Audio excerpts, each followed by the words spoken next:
So hey, it's me again. I just wanted to give you a little bit more context to why I'm actually doing this. So, around about 10 years ago, I lost my nan, and she was a massive part of my life. This is her, by the way. This is Pat. It's also her when she was much younger.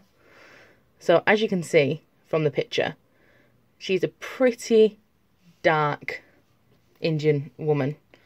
And hindsight being what it is, 2020, I thought it was normal just to grow up with a grandma who lived in my house, who we looked after, who raised us. And this was like pretty standard. It didn't even occur to me to think like, why is she from India? Maybe I should ask these questions. And before you know it, it's too late. And I have all of this family all over the world that I don't know. Like, she had my Auntie Birdie and my Auntie Queenie. They were her sisters. And they lived, should I say, in Australia. So I have a whole network of family in Australia that I just don't know. And then over here, I had my Auntie Mona, my Nan, Patricia, and my Uncle Nigel. My Uncle Nigel, thankfully, is still with us. So I'm going to hope to talk to him and get a lot of information around why, they came over here, what was the problems that they faced, just to get a little bit more background. My nan was a person who married a white man in the 60s and had 2 children, which by today's standards wouldn't even be considered a problem. But now, perhaps, at that time, it would be. Sorry, my husband's just moving around. You okay? Yeah. Yeah. So I just really want to know more about, first of all, how much genetic makeup I have that is Indian. Because as you can see, ultra white. And I don't have a picture to hand just right at this second, because my photo album's in the other room, of my mum, but she's also extra white. So I just really want to, first of all, know the genetic makeup, what percentage, what makes me me, and I'll share those results with you when I get them.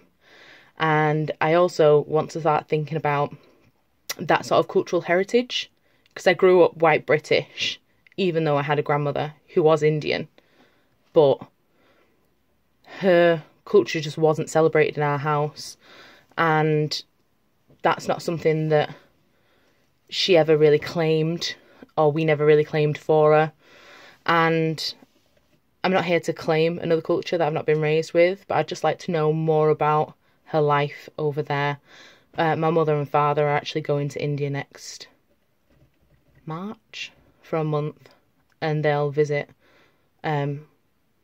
just the kind of places where she grew up. I think she does have one family member who still lives in Mumbai, so hopefully they'll get to see that person and ask a lot of questions.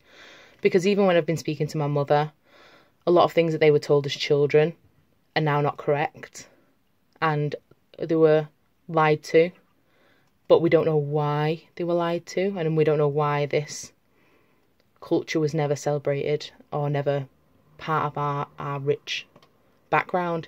And England's a really multicultural place. Yes, there are some pockets of intolerance, but generally it's quite a forgiving country, and it's a great place to be. So if there was ever a place where I could explore this, it would be here, and I know it would be welcome. I hope it's welcome, because I'm by no means trying to claim something or start appropriating anything, and this is just an investigation into who I am. So yeah.